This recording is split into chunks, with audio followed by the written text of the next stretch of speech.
Good day to everyone dialed in. In today's webinar, we will cover a realistic guide to transition in practice. Today's interactive panel discussion will include practical solutions you can implement as you work through your firm's global transition plan away from using Libor. This webinar is intended for those familiar with the challenges Libor reform poses to cash markets and derivative markets, and our panel will help provide current context, advanced feedback, and some practical implementation answers. A short overview of Libor transition. In 2017, the FCA announced that they will no longer guarantee the production of Libor beyond 2021 year-end.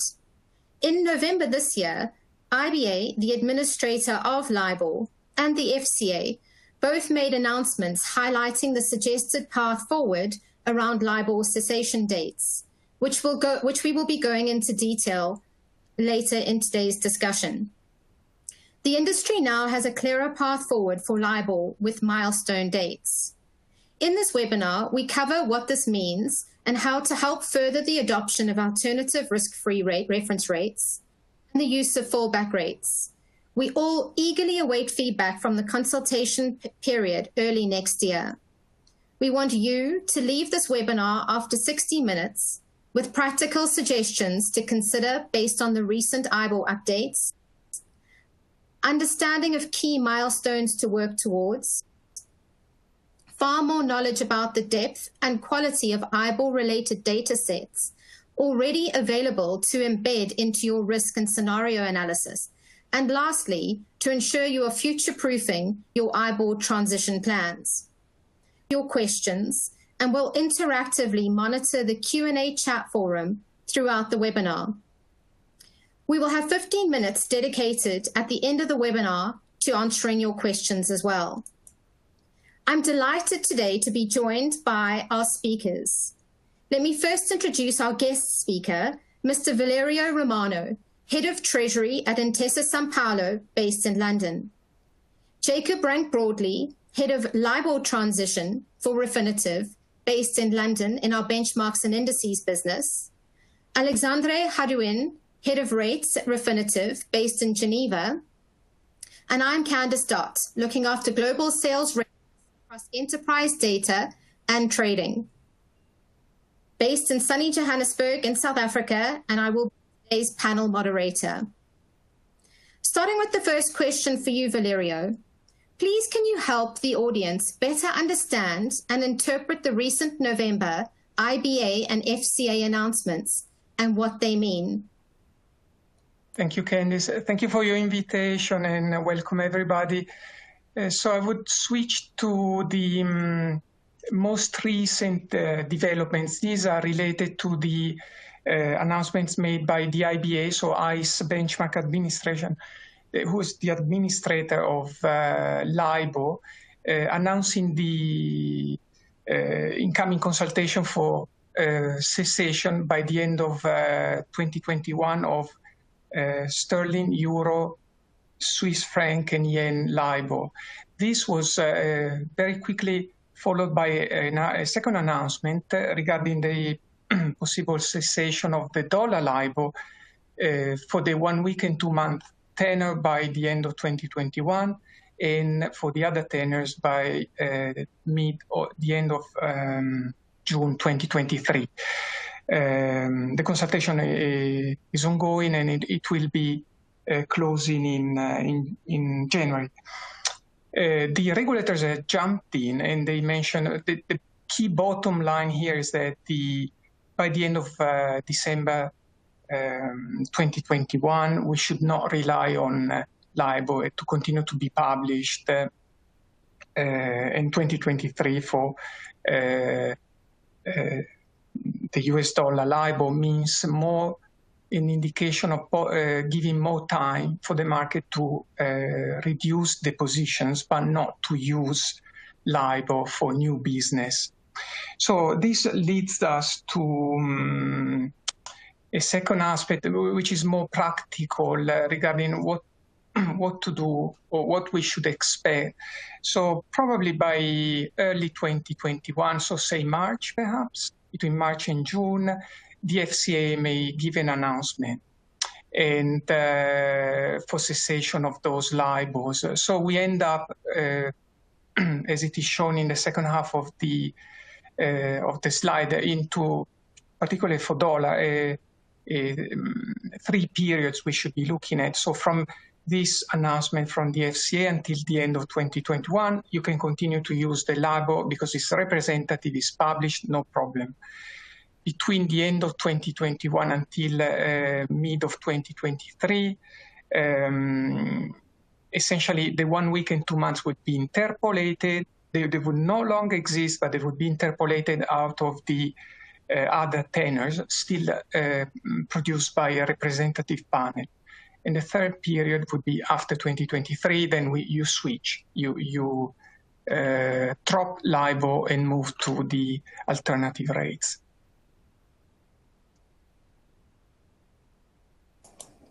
Thank you, Valerio.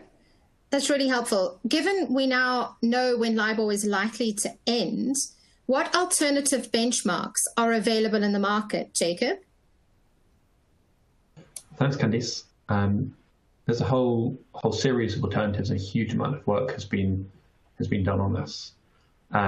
So as a background, many of you may be familiar with the working groups that have been established. There are 5 working groups, one for each jurisdiction.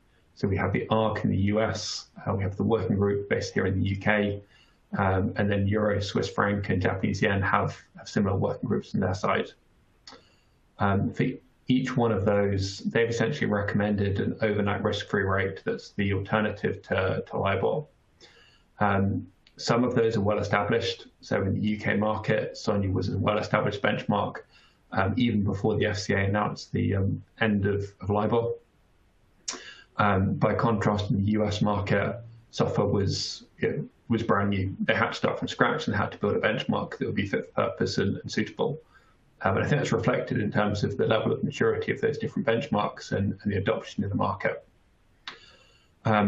What those benchmarks capture is an overnight risk-free rate. And so that's operationally somewhat different from what LIBOR is today. So the first thing is then how do you make it useful and operational? And in most circumstances, institutions need to then compound those overnight risk-free rates to get something which would have some representation of a term structure or some element of tenor to it. And they can either use a forward or a backward-looking compounding approach, but that's the preferred solution for many markets. But it's not the case in every market. Now, what we've seen over the course of this year is then the development of term rates. And so here we've got forward-looking term structures. So these are fundamentally different from the overnight rate. These are much, much closer to LIBOR because they have this element of saying, what's the cost of borrowing for 1 month into the future, or what's the cost of borrowing for 3 months into the future? And this is a particular interest area of focus for myself, and also an area of the market which is maybe reliant on that term structure. So things like trade finance, some segments of the loan market really are massively dependent on these forward-looking term structures. In respect to that, Refinitiv are very excited. We launched our prototype version of Term SONIA back in July. We'll be moving to a production rate very shortly. We're actively engaging in the US dollar market, responding to the ARC's RFP for a term SOFR rate. And we continue to work with the ECB and the Euro Working Group around the provision of a term ESDA. So I won't talk too much about that, otherwise I'll be here for a whole hour. But the only other thing I do want to touch on is synthetic LIBOR. And this is kind of the last major challenge you've got. So once you've taken your derivatives and your securities, you've put those to a compounded version of the overnight rates. You've taken the trade finance market, you've moved that to the term rates. You've really got the question of tough legacy. What do you do with all the stuff that's really difficult to move away? I'm not sure we've got a perfect solution here, but synthetic LIBOR may well play an important role. And that's really the idea that we can create a benchmark that's not LIBOR in terms of banks contributing rates, but it's actually taking a term structure, adding on a credit spread, calling it LIBOR, and then hoping that helps ease some of the pain around the transition. Thanks, Jacob. Extremely helpful. I'm going to quickly ask Alex to provide us an update around the ISDA fallback rates and their applicability, please. Yes, thanks a lot, Candice. Happy to be speaking in that webinar. So as explained by Valerio and Jacob already, when Libor will stop being published, ISDA fallbacks are a possibility to be used to replace Libor if you adhere to the ISDA protocol. So even if they are not applicable today because you still have Libor fixings, ISDA fallbacks are available in Refinitiv solutions. So by solution, I mean the desktop, so that's the screenshot you see on the slide, but not only the desktop, you can also find this data in enterprise products such as Datascope, for instance, if you want to consume this data elsewhere in your own systems. By the way, worth mentioning that Refinitiv is officially an authorized redistributor of the ISDA fallback. So if you go on the ISDA website, you'll see Refinitiv logo. So currently they are free of charge in our solutions, but you'll have to subscribe to a license as soon as Libor will be updating. And I think to come back to what Jacob was saying, to summarize a good way, I think, to understand what fallbacks are is to consider them as a credit spread adjustment on top of a compounding risk-free rate or term rates, and the combination of that compounding or term rates plus the ISDA fallback creates a kind of synthetic Libor that can replace current Libors. Thank you, Alex. And Valeria, are you able to take us through, just from the context of Intesa Sanpaolo, how you are applying this to new and outstanding contracts? Thank you. I tried to summarize this in a, it's obviously a simplified version, but I think it can be helpful to a great extent. So you will see we divide synthetically or very quickly the word into cash and derivatives. And so there would be top and bottom part. And then we divide between outstanding or let's say legacy and the new products. So let's mention, for example, derivatives, which have been discussed also in the first part of the webinar. So say, for example, you want to go for a new derivatives, the best solution for you would be to stay away from Libor and just go straight to RFR where available. So say, for example, Sonia would be a no-brainer. You just go for, sorry, Sterling would be a no-brainer. Just go for Sonia, just forget about the Libor Sterling if you can. There will be a moment when you will not be allowed to do that. FCA already asked at the beginning of this year to the market makers to base their quotations on Sonia as the first choice. But if you really need to use Libor, then include the ISDA supplement that would help you to have like a fallback clause, which is a kind of a safety net in case Libor disappears. And for existing contracts, you can still rely on ISDA protocol, which helps the transition for existing contracts indexed to Libor. Thank you so much. In terms of what we've discussed so far with regard to risk-free rates, being very different, obviously, to Libor, how is the industry dealing with these differences, Jacob? If you can start with covering what the key differences are, please. So there's two key differences from an operational perspective. The first of those, which I guess we touched on both, but the first we touched on most was this difference between an overnight looking rate versus a forward term structure. So Libor has a forward term structure. The most popular tenets of Libor tend to be the 1 month, the 3 month, or the 6 month rate. And what that tells you is, in essence, the expected cost for a large bank for borrowing for a period of 1, 3, or 6 months. That's quite different from what is the cost of borrowing at a risk-free rate overnight. So you need to find a way of creating that term structure. Big fans of creating term SONIA, term SOFR, term ESTA type rates where it's appropriate. But that only solves part of the operational problem. The other key challenge that you need to deal with is this element of credit spread. And Alex touched on this with the ISDA fallback rates. Now, what you're measuring with a risk-free rate is, you imagine that you have a bank which is guaranteed. There's no possibility they could go bust. There's no credit risk in there. And that's not the same as the panel banks that contribute to LIBOR. And you need to find a way of capturing this.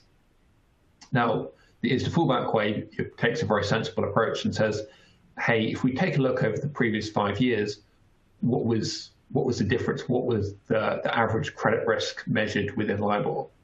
And that's not a bad starting point, but that doesn't capture the fact that this is a really dynamic number that we're looking at. So if you were to plot LIBOR versus a risk-free rate, and you were to start at the beginning of the year, everything looked relatively stable. We then saw, as we went into February and March, things started to blow up. And as that volatility came into the market, all of a sudden the credit risk element just became massively bigger. And then as we get past that period of volatility and the markets calm down again over the summer, we've seen that go down. So this idea of taking a snapshot of the average over the past 5 years doesn't capture that dynamic element. So the other way that someone might want to think about this is a dynamic credit spread. So you could then start to use things like CDS to build up that measure of credit risk, and you get a bit more sophisticated. But I think those ideas or those kind of elements are very much at an early stage. But all of this that we're talking about so far is trying to replicate and recreate LIBOR. And I think the real question is actually, well, you know what, LIBOR's worked really well for the industry. It's not perfect. And this is an opportunity for us to take a fresh look at things. And ultimately, as an institution lending to a firm, what you want to make sure is that there's a risk-free market rate available and there's an element of the credit spread. And so just taking that into account, thinking about new ways, and I think there's some really good points in that.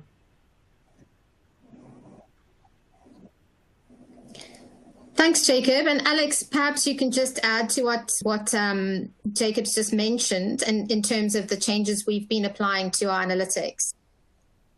Yeah, exactly, because as a vendor, as Jacob has just said, we embodied new content, like the fallback I've shown before. We're creating new data as the term rates, but we also need to enhance our analytics library to support the specificities of the new risk-free rates. The one that Jacob mentions, like backward-looking, is different from forward-looking, compounding rates, fixing lags. So we have enhanced our analytics library to price also floating rate notes on new risk-free rates. We do see many more issuances now on FRNs, on SOFR, for instance, especially for longer maturities. For shorter, corporates are still issuing on LIBOR, but for longer, they do issue quite a lot of new floating rate notes on SOFR. And what we've done is that we have followed the recommendations of the various working groups, especially Bank of England on SONIA, who gave really detailed information about the fixing lags and everything. So, just to quickly show, we as a vendor are working on exact same topic as our customers to deliver relevant solutions to the market community.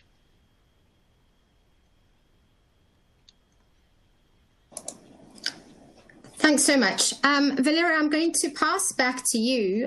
We're all well aware that there are many challenges in the industry with regard to the identification of LIBOR contracts and the management of their related exposure. Could you share a little bit more about how Intesa Sanpaolo is identifying contracts and securities impacted by the LIBOR transition? Sure, thank you.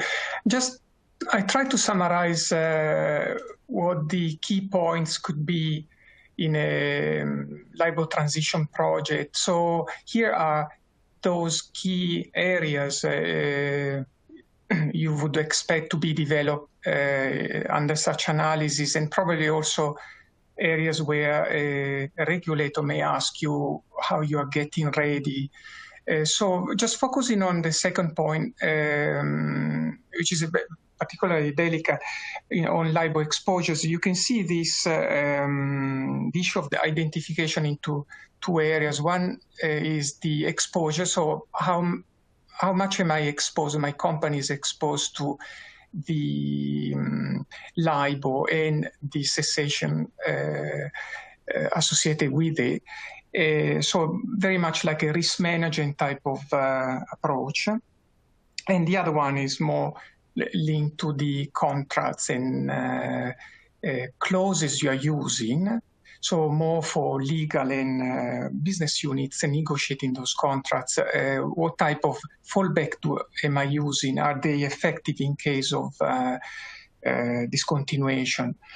So this takes to the idea of having a flexible IT platform that can help you extract this information on a regular basis, because regulators also expect the senior manager to be updated regularly. So it's not like a one-off exercise, more like a continued and can also be tricky. So say, for example, you have a revolving credit facility, which is multi-currency. So you can have a portion that is undrawn and a portion that is drawn, maybe it's drawn in euros, so it doesn't show up like a Libor, but in its belly you have the Libor exposure. So you need to be careful with these features.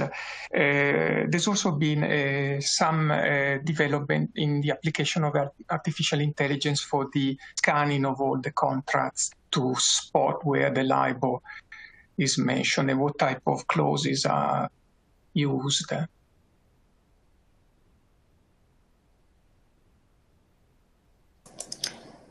Thanks, Valerio. That's really interesting. I think importantly also, Jacob, if you could quickly share with regard to how, other ways are that we're actually helping the industry with their exposure management. Valerio touched on a lot of points which are really good around some of those bespoke customized contracts. Really important to get a handle on that. As Refinitiv, we supply a lot of the data to the firms in the industry, and we can't deal with those customized and bespoke contracts, but we can help with is those elements of standardization. And so there's obviously a whole host of securities and derivatives which have Libor embedded into them.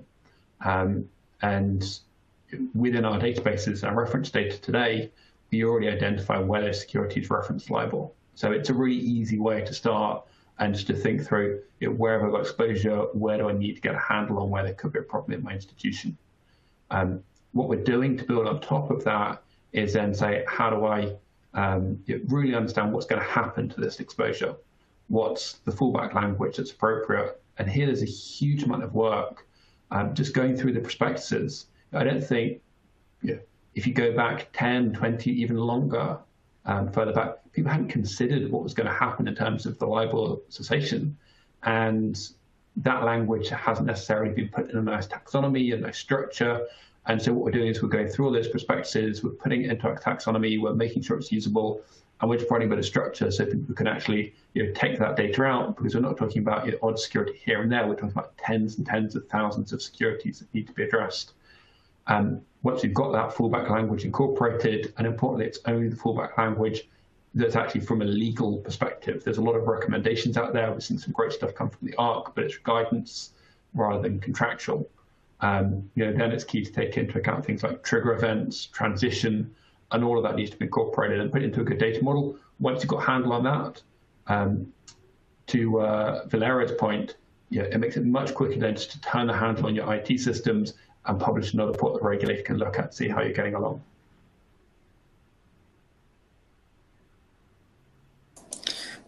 Brilliant. That led me perfectly into the next question, which is back to Valerio to help take us through what Intesa Sanpaolo have practically been doing from an IT development and system requirements perspective, and really what's needed to be taken into consideration.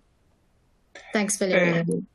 No, thank you. It's a difficult question. It has a lot of areas to be addressed, but let's say most probably you want to review and redefine your methodology for pricing of products, just what Alex and Jacob mentioned to, your hedge accounting strategy and framework, and the risk metrics you are using to manage the financial risks. So from this review, you should have a set of requirements for the IT implementation, and this is very much like a cross-sectional effort, starting from front office to the accounting systems, going through product control, middle office, back office, and with the need to be ready for the deployment of and the management of these products, or the new ones, or those which are old and transition. So say, for example, when the cessation of LIBOR is triggered, then you have, for example, for the dollar 2023, boom, you have the switch. So imagine if you have a large portfolio of derivatives, you need to manage those, and it is not a small task if you don't have adequate IT systems. There's some way to go, obviously, especially on the loan market, or cash, if you like, but we're getting there. The modules for RFR are deployed, and so it should be becoming less and less exotic as a concept from an IT perspective.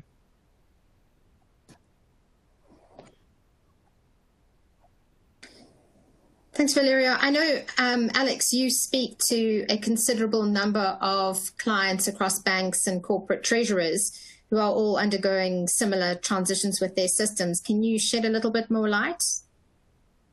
Yeah, sure. As you said, we have discussions every day with our customers working in banks, but we shouldn't forget corporate treasurers, auditors, also risk consultancy firms providing working with those corporates. They are all heavily exposed to LIBOR directly because they have loans or swaps or bonds, or indirectly if they are just giving advices.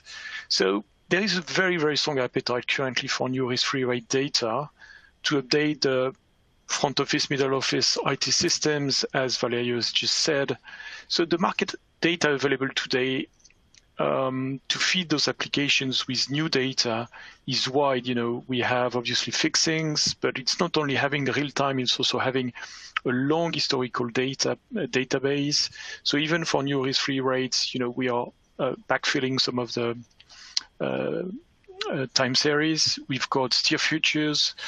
So even if the liquidity is still a lot on euro dollar now, you've got, for instance, CME 3-month SOFR futures, overnight index swap, where SONIA is established, but USD SOFR is new and coexists with OIS Fed funds. In euro, you've got Esther OIS that coexists with Ionia. So basically there are duplications for some markets, and also fallbacks that we talk about, and very importantly, derived zero curves that are key for rates derivatives valuations, on which we will come back later today. So, and as I mentioned earlier, it's also about having the right analytics tools to be upgraded to manage properly the new convention and feed the IT solutions. So I just would like to mention that we also provide our analytics APIs and tools as libraries, APIs that can be used outside the desktop in a very transparent and easy way.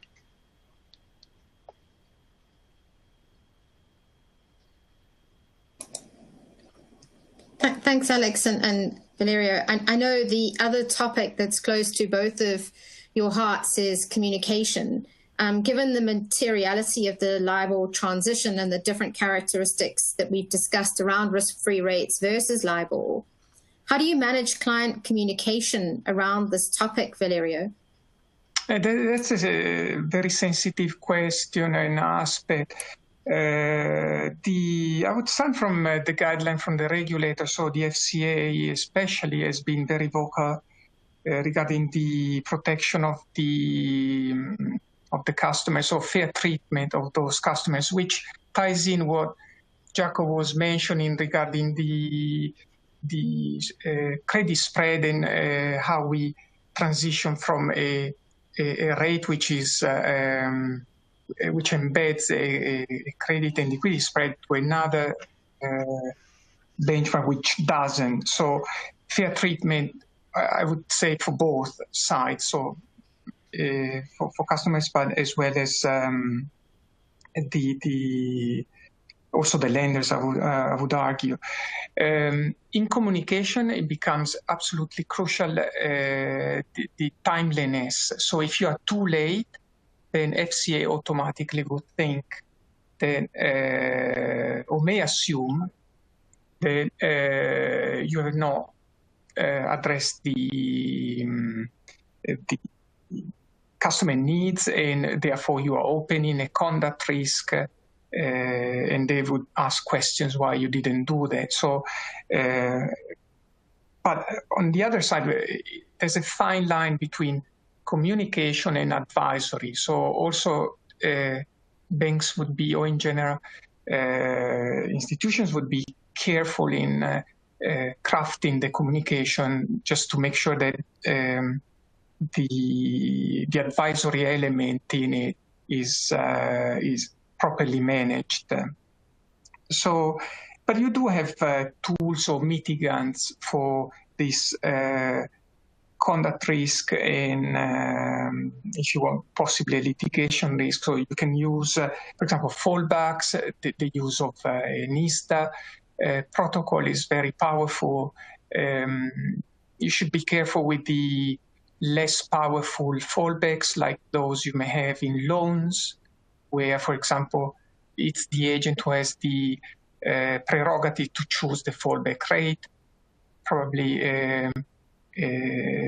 that's a trickier type of fallback vis-a-vis the client. And most importantly, you can start repapering the loans, for example, or for the bonds, it's a painful process because you need to, get the agreement for the whole bondholder. So, but you do have tools for that.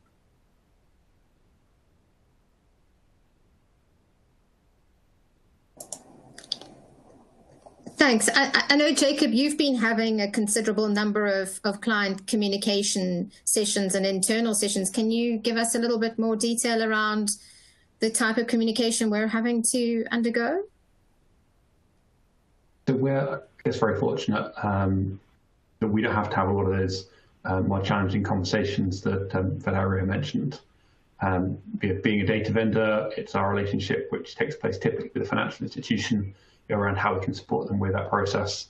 And that's quite a different conversation to the one actually with the client. And the clients notably can be very sensitive to this. They may not necessarily be actively following it. There's a lot of work to do to get them comfortable with how that's going to change. But as you go through and educate someone, I think one thing that's come out from the conversations we're having, which is a really key area of focus, is how do you get over that hurdle of talking to someone who may not necessarily be following this particularly closely, picks up on the headline that they currently have a rate of Libor plus X bips, and all of a sudden is being offered a new deal, which is a risk-free rate plus more than X bips. And at that point, literally on face value, it looks like you're getting a worse deal. The markup is higher, it looks like it's more expensive, and that's not necessarily the case. It can be economically equivalent just because we don't have this credit element that we've been talking about in the risk-free rate. I think it's going to be key to manage that successfully, given that Libor transition is such a complicated topic, and it's very difficult for everyone to follow what's going on. How do you get people comfortable with the new rate where those numbers seem higher? So I don't envy any institutions that are going to have those conversations, but I think it's going to be a key one to play out, and I hope it goes smoothly.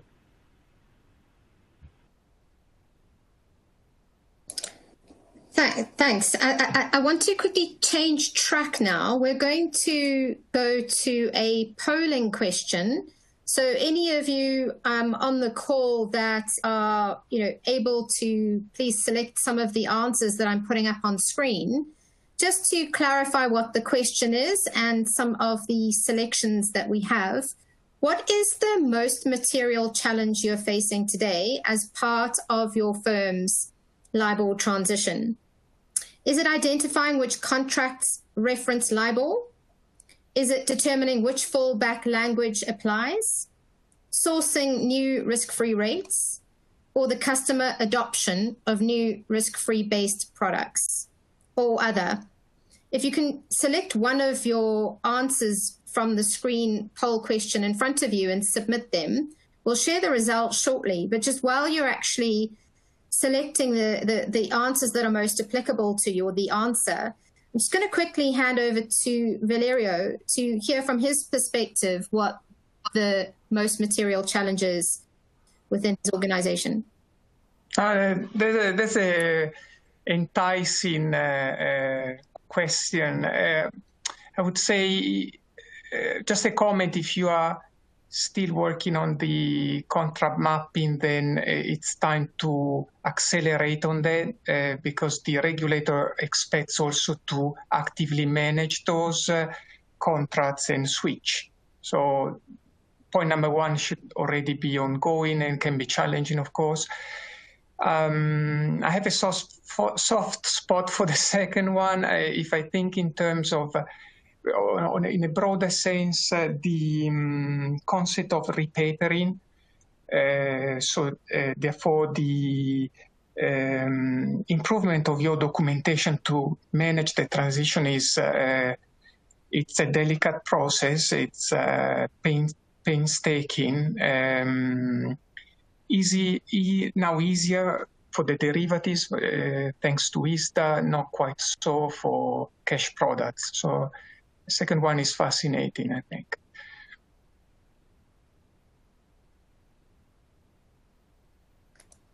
Thanks, Valerio. And Jacob, do you want to quickly provide your input before we go to the results? Yeah, I'd go for number 4. I've been actively following the transition of activity to new risk-free rates. I think that on the US dollar side, the CCP change in mid-October, big boost. Some of it seems dying away, so I think we've still got a long way to go. I think that's going to be a tough one. I think derivative markets, they've only started their transition. At least in some cases, they've got a long way to go. Cash markets, I think it's going to be a pretty heavy lift for people to get comfortable with the new rates and start to adopt. Having said that, I don't think the other ones are straightforward, but I think that one's going to be the toughest. Thanks. So just quickly looking at the results there, I guess quite evenly spread, but clearly customer adoption of the risk-free rate-based products is coming out tops. Thank you for participating in the panel, and hopefully that's kept you awake. Let's move on to the next question. In terms of just the considerable amounts of IBOR transition-related data sets available and already available, to support valuations, modeling, and risk analysis, many of these data sets are actually free of charge to use currently, and also importantly need to be permissioned in order for you to be able to feed them into your IT systems and applications. Alex, can you share a bit more detail around the alternative data sets available that we can help our listeners better understand, and what data is actually available that they might want to use? Yes, sure. And it was very interesting to see the answers saying that market adoption is the main concern. I quite agree with this. The amount of market data and new risk-free rate is huge, and it's almost growing every day as market adoption increases. So basically, as our answer as a vendor and the coverage is fully driven by market adoption / liquidity. Let me give you some quite interesting figures on liquidity to understand where we are in terms of market adoption, as it was a key topic in the poll, and also because market data available in our solution is directly linked to liquidity. So let's focus a little bit on the derivative space. So derivative is typically interest rate swaps, OIS, caps floors, swaptions. It's very clear that most of the liquidity remains on LIBOR instruments, especially for short-term maturities, shorter than 2 years, but notional are growing on new risk-free rates month after month. For instance, if we take the ISDA October figures, there is about 13% of the rates derivatives now traded on new risk-free rates. Well, you can say it's a bit low, Yes, it is quite low, but the percentage is growing months after months, and the notionals on LIBOR are huge. And, what's interesting is that we see for trades with higher maturities, higher than 2 years, which means maturity after the LIBOR end of life, the percentage of new risk-free rates trades is actually 60%, so it's big, so the adoption is there. And the picture is also different depending on the rate you look at. SONIA is well established, SOFR is growing, and as Jacob said, especially since October when LCH CME, the CCPs decided to switch to SOFR discounting for cleared swap, whereas Esther is behind. So yeah, to go back to your initial question, Candice, as you can see in the screenshot, the data sets we have covers risk-free rates fixings, so SONIA, Esther, SOFR, etc. And not only we have the latest fixing, it's also important to have time series and quite long time series. So we have worked on backfilling some of those historical data. We have the term reference rates, as Jacob talked about on SONIA. We have compounding rates and indices when available, the ISDA fallback, and a big amount of inter-dealer broker data in the derivative space, like OIS, forward OIS, basis swaps like SOFR against LIBOR. And by the way, people that were exposed to that spread have been affected by the announcement that LIBOR was delayed, and also risk-free rate floating rate nodes and loans data with our LPC data. We have also specialized broker feed from Phoenix and Tradition, exclusive data on Icon that is extremely accurate for all the most liquid derivatives, especially OIS. So it's a lot of data, but easily accessible in our product. And continuing with that theme around data, and obviously a lot of what we've discussed around risk-free rates already and the differences between LIBOR, how can sales traders, corporate treasurers price derivatives with these new risk-free rates, Alex? Yeah, so as explained before, the new risk-free rate derivatives, and let me switch the slides, are becoming more and more liquid. And one of the alternatives to fallback, and that's also what is driving the liquidity, is to unwind your existing LIBOR interest rate swap, typically, and enter into a new risk-free rate OIS instead. And to do so, you need to be able to price those new OIS, which is not that easy. Usually in the rates derivative space, the key element in the valuation is the zero coupon curves that you use to project your future cash flows, but also to discount. By the way, you can discount LIBOR rates with SOFR curves because we have the SOFR curves. If I try to give you some details about the OIS curves we have, we could spend 2 hours on this, but just quickly, there are bootstraps from liquid OIS, especially coming from TradeWeb, which is a very good source of data, very tight bid-ask. It's trades done on their platform. And then we use a cubic spline interpolation method and a bootstrapping method to deliver smooth curves for most of the new risk-free rates. And what is also important, and I know we have auditors there in the audience, is to be transparent on the constituents we use for those curves so that the valuation is totally transparent. So it's exactly what we are doing. And using those curves, you can reprice any derivatives, OIS, basis swap, cross-currency basis swaps.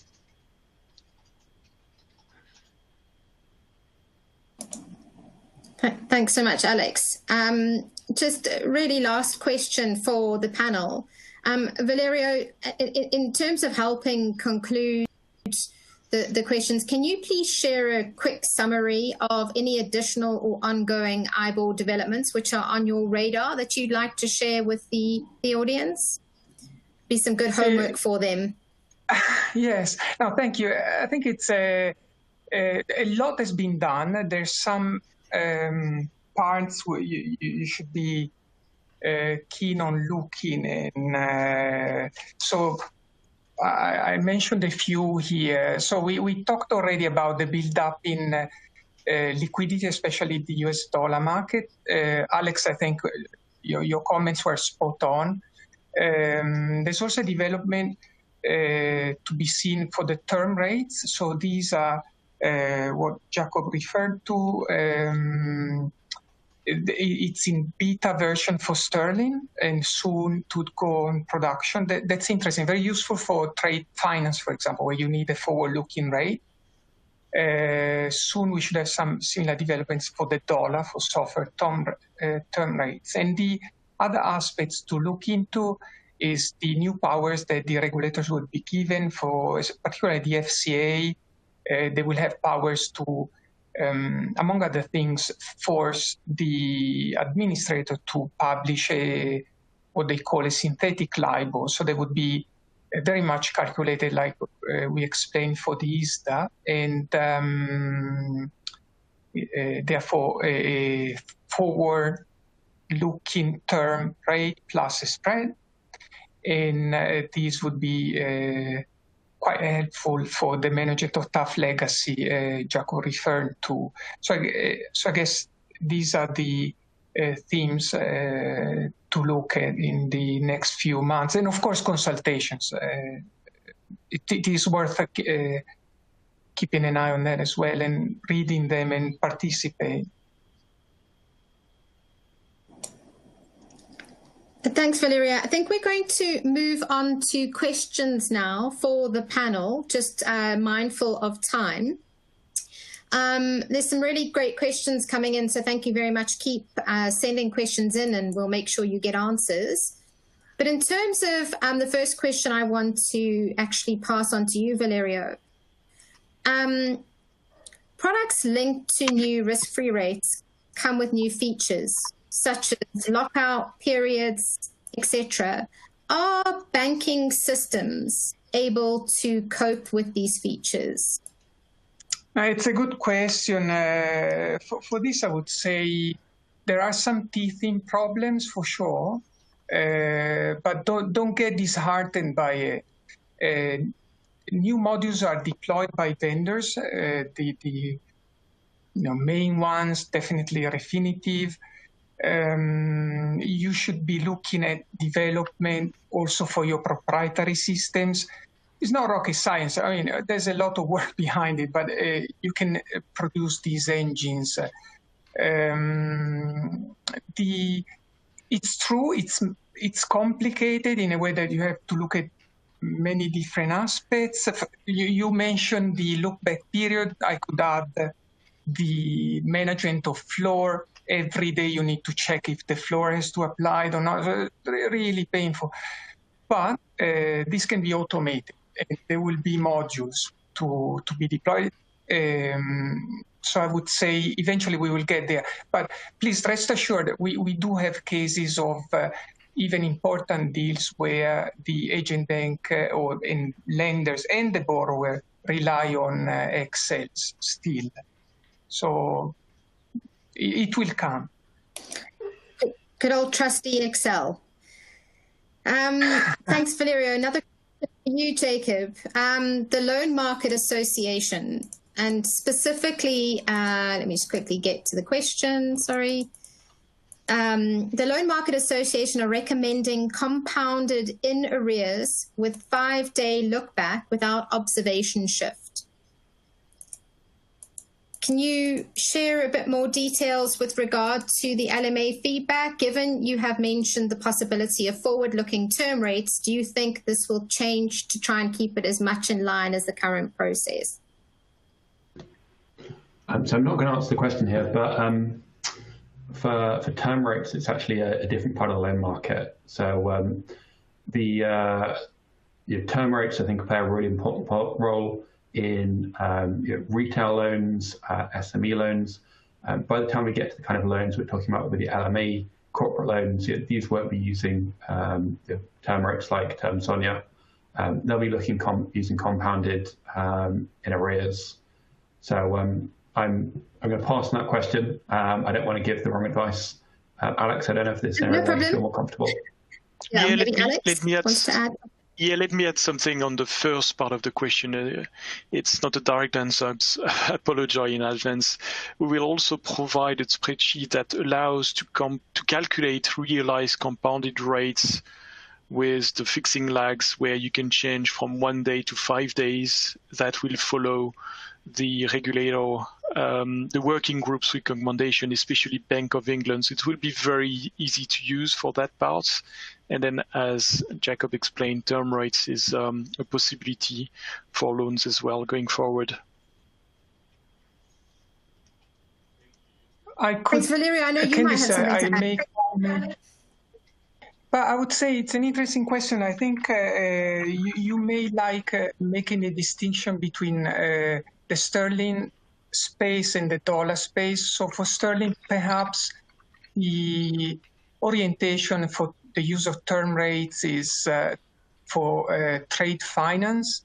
So for, let's say, syndicated loans, it's unlikely they would recommend the use of term rates. But in the dollar space, term SOFR is one of the rates mentioned in the waterfall of rates you can use in a loan. So you could have a situation where, which is actually fascinating, you could have a decoupling of different jurisdictions, but it remains to be seen. But in sterling, for the time being, it would be rather on the trade finance.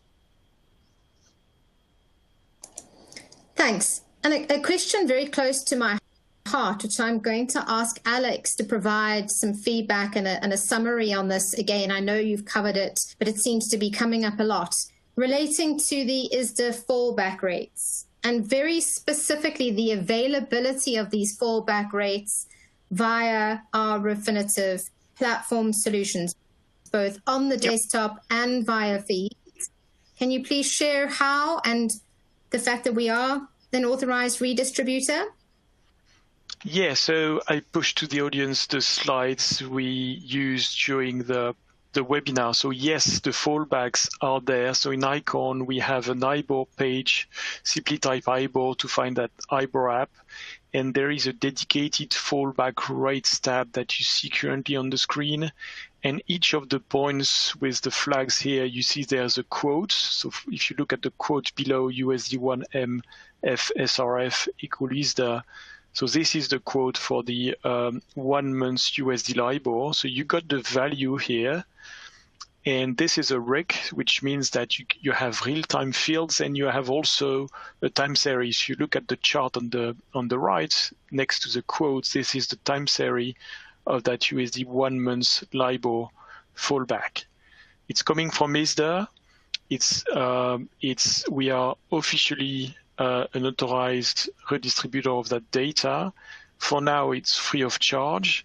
When LIBOR will stop being updated, there will be a cost associated to get access to that data. And as it's a RIC, it's also available outside Icon, meaning in Datascope. You can feed your applications, your Excel spreadsheets with the data, because there is one individual code for each of the line you see on that screenshot. So answer is yes, and it's available now, today, even if the fallback are not used currently, just for you to test. Thanks. And if you're looking for more details with regard to how to get permissions, please reach out to your account manager or ask us to get back to you following this webinar, because we'll take you through the step-by-step process to get the free of charge data accessible for you.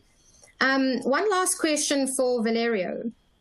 A lot of smaller firms will not want to commit to an alternative rate and risk being an outlier ahead of knowing what key global firms plan to do. Is there a market consensus around systematically important banks and their LIBOR approach? No, that's interesting. No, thank you, Candice. I would say consensus has been collected through a long process, especially driven by the working groups which have been introduced at the beginning of the webinar. So eventually you end up with a solidification of those best practices, and these are available easily in the web pages of those working groups. So say, for example, the Sterling RFR working group. You can easily find the best practice and the market standards for loans, for bonds. The derivatives is already covered by ISDA. So you do have already a pretty solid framework. You can move around and find your way. So I think the heavy lifting has been done brilliantly by the working groups and regulators as well. So I guess it's time to look at these standards and implement them. Not easy, but